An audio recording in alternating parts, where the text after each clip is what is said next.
you anticipate the current numbers that we are seeing right now? Look, I can't get into hypotheticals about the numbers and what they were going to be or going to be. That's not something I'm going to do here. What I can say is that we knew from the court that Title 42 was going to lift on Thursday. That's something that we were clearly very aware of. Since earlier this year, we have put plans in place and processes in place to deal with this very moment.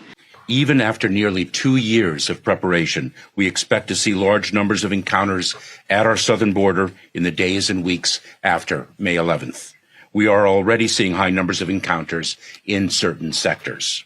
Americans anticipate or expect an orderly process on the border, or does the administration want Americans to know that this is going to be a challenging moment and there could be some hiccups or there could be some challenges, and to give a little bit of patience as the transition is made? Look, what we have been very clear about is that we do want to put a process in place that's orderly, that's humane, and using the tools that the president has in front of him to do just that. Let me be clear. The lifting of the Title 42 public health order does not mean our border is open. In fact, it is the contrary. Secretary Mayorkas is going to come speak with us. Thanks for that. What about the president? Will the president speak out about Title 42, share a message that Mayorkas has given, or something to that effect? Will we hear from the president on Title 42? Well, I would say you heard from the president this past Friday. He did a interview, a sit-down interview with one of the networks, and talked about Title 42. I don't have anything else to share in the next couple of days about the president's schedule. So I'll just leave it there. But he was asked a question and he answered it. There are challenges at the border. This is something that the president has taken seriously from day one, putting forth a comprehensive piece of legislation to deal with immigration reforms. But Congress refuses to act. Instead, many Republican officials want to make a political case out of this.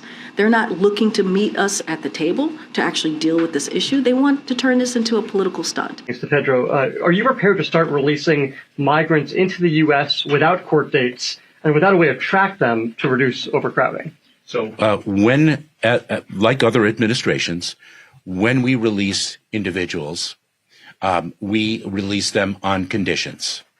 And their compliance with those conditions is absolutely necessary.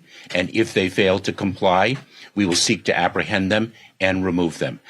They are ultimately in immigration enforcement proceedings. But what we are speaking of, what you are inquiring of, is a fraction of the people that we encounter.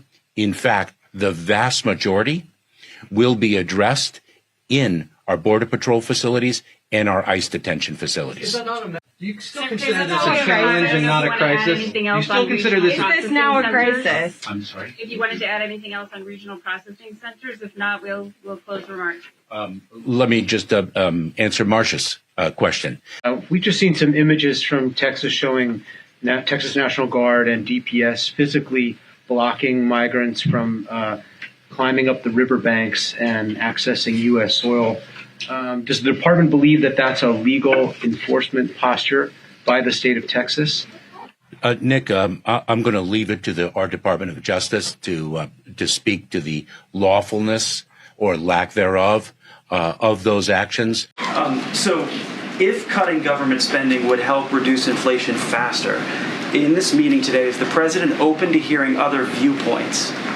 So look, as you know, Ed, because you asked me this question many times, when it comes to the economy, when it comes to a priority that the president has for the American people, lowering costs for families is a top priority. And I was very clear with Jackie. They have put forth the opposite. They want to go the opposite direction. They want to cut programs that's going to lower costs. They want to take our economy hostage with the default.